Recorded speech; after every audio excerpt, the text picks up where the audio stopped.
दोस्तों नमस्कार। मैं मुकेश सुदेनिया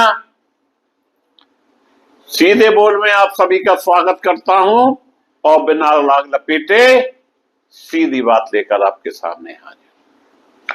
दोस्तों, बिहार में होने वाले विधानसभा चुनाव से पहले राज्य का सियासी माहौल गर्मा गया और अभी तक एसआईआर को लेकर केंद्र सरकार को घेरने की कोशिश में जुटी राजद कांग्रेस सहित विपक्षी दलों के खिलाफ एनडीए खासकर भारतीय जनता पार्टी को एक बड़ा और भावनात्मक मुद्दा मिल गया, जो कि मोदी जी की मां का है। हालांकि यह मुद्दा कितना काम आएगा यह तो बिहार की जनता ही बता सकती है, जिससे विपक्ष खासकर कांग्रेस और राजद मुश्किल में आ सकते हैं, परंतु इस तरह की संभावनाएं कम है। यह मुद्दा पीएम मोदी की मां को लेकर की गई अभद्र टिप्पणी का है। अब इसे मुद्दा बनाकर एनडीए ने आज बिहार बंद बुलाया था। विधानसभा चुनाव 2025 से पहले बिहार का सियासी माहौल गर्मा गया। बिहार एनडीए को राज्य में राजद और कांग्रेस सहित विपक्षी दलों के खिलाफ एक बड़ा और भावनात्मक मुद्दा मिल गया। दरअसल दरभंगा में वोटर अधिकार यात्रा के दौरान कांग्रेस के मंच से पीएम मोदी और उनकी मां को लेकर की गई अभद्र टिप्पणी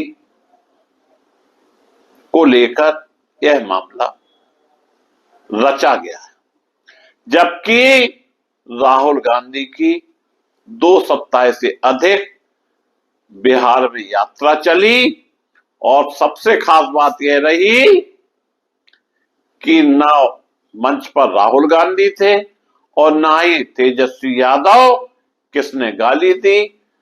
लेकिन मुद्दा बनाना है तो कुछ भी संभव है।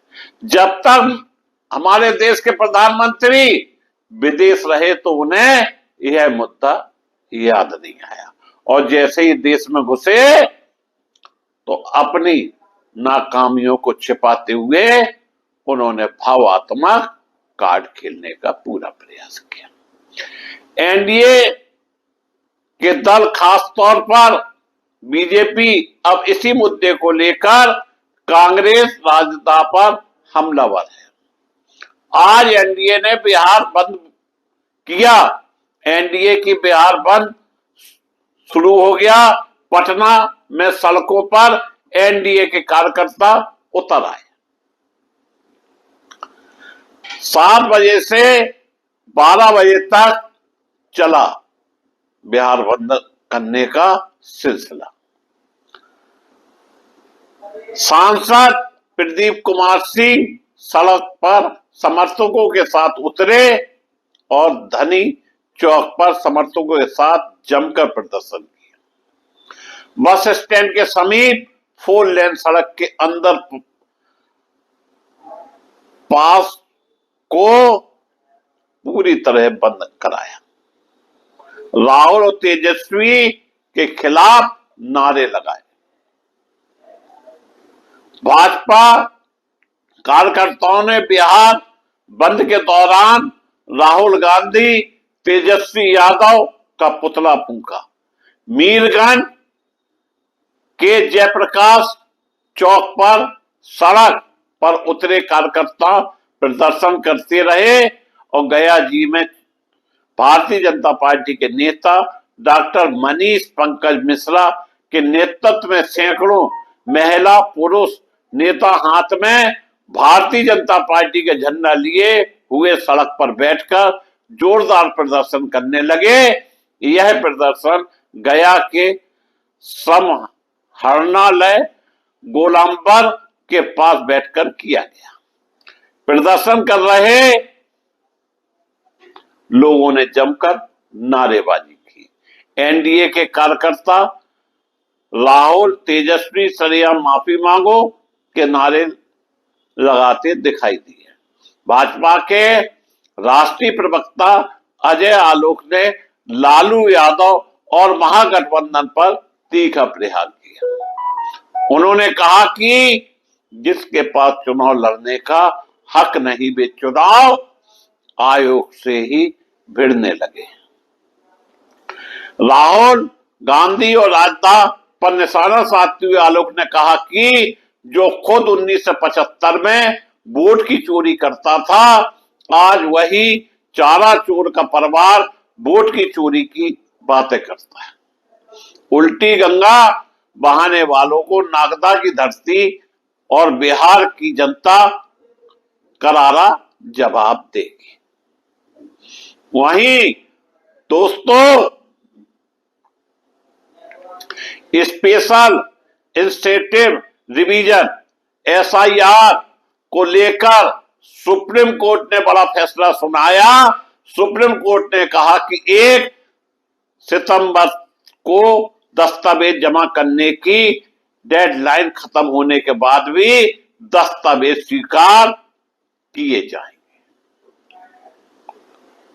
अब जो समय सीमा थी वो सुप्रीम कोर्ट ने बढ़ा दी।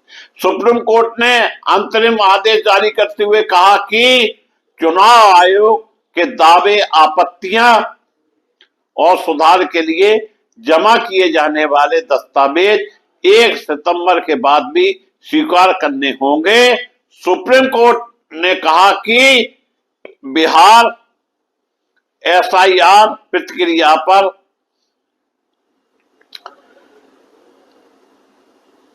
कड़ा रुख अपना रही है। ऐसे में राजनीतिक दलों को खुद सक्रिय होना चाहिए।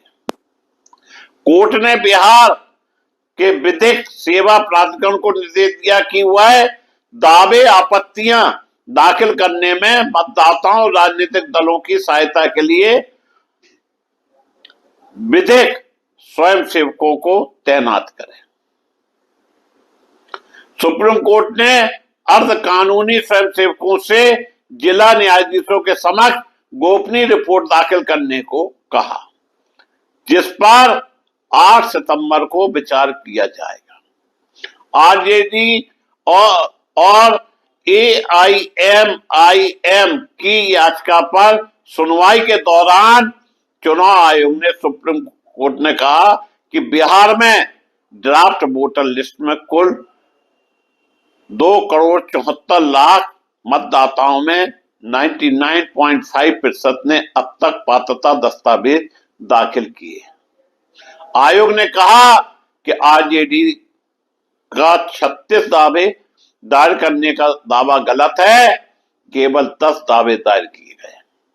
जिन मतदाताओं के दस्तावेज अधूरे हैं, उन्हें 7 दिन के भीतर नोटिस जारी करना एक सशक्त प्रतिक्रिया है। दावे, आपत्तियां दर्ज करने की 1 सितंबर का समय सीमा में कोई विस्तार एसआईआर प्रतिक्रिया और मतदाता सूची को अंतिम रूप से बाधा उत्पन्न करेगा। दावे और आपत्तियां दाखिल करने का 1 सितंबर के बाद भी जारी रहेगा यह सिलसिला, लेकिन मतदाता सूची को अंतिम रूप दिए जाने के बाद इस पर विचार किया जाएगा। नामांकन की अंतिम तिथि तक दावे, आपत्तियां, सुधार दाखिल किए जा सकते हैं। चुनाव आयोग ने कहा कि राजनीतिक दलों द्वारा दायर किए गए अधिकतर दावे और आपत्तियां मसौदा मतदाता सूची के नाम हटाने के लिए शामिल करने के लिए नहीं। भारत निर्वाचन आयोग की ओर से जारी रिपोर्ट के अनुसार राज्य के प्रमुख क्षेत्रीय राजनीतिक दलों ने नाम जोड़ने की तुलना में नाम हटाने के लिए अधिक सक्रियता दिखाई है। भारत कम्युनिस्ट पार्टी और राष्ट्रीय जनता दल ने अब तक कुल 128 आवेदन नाम जोड़ने हटाने के लेकर दाखिल किए। इसमें भाकपा माले ने 103 आवेदन नाम हटाने के लिए दिए, जबकि नाम जोड़ने के लिए महज 15 आवेदन ही आयोग को सौंपे। वहीं राता ने नाम जोड़ने के लिए मात्र 10 आवेदन आयोग के समक्ष प्रस्तुत किए हैं। इससे पहले सुप्रीम कोर्ट ने कहा था कि चुनाव आयोग उन 65 लाख मतदाताओं की लिस्ट जारी करे जिन्हें ड्राफ्ट की लिस्ट में शामिल नहीं किया गया। कोर्ट ने कहा था कि जिस आधार पर नाम शामिल नहीं किए गए हैं उनका भी जिक्र किया जाना चाहिए। कोर्ट ने कहा था कि आयोग एसआईआर प्रक्रिया में जरूरी दस्तावेज को में आधार कार्ड को भी शामिल करे। दोस्तों, एसआईआर को लेकर लड़ाई चालू हुई थी और अब बिहार में चुनाव होना है और चुनावी फील्ड तैयार करने के लिए भावनात्मक कार्ड हमारे मोदी जी ने खेला है और लगातार चुनाव में वो हमेशा किसी न किसी तरह से देश की जनता को भावनात्मक करने में पीछे नहीं रहती। बिहार की जनता ही यह डिसाइड करेगी कि वास्तविकता क्या है और जनता ही जनार्दन होती है। बिहार का चुनाव निश्चित रूप से देश को दहलाने वाला चुनाव होगा। मैं मुकेश उदैनिया पुनः आप सभी को धन्यवाद देता हुआ अपनी बात समाप्त करता हूं।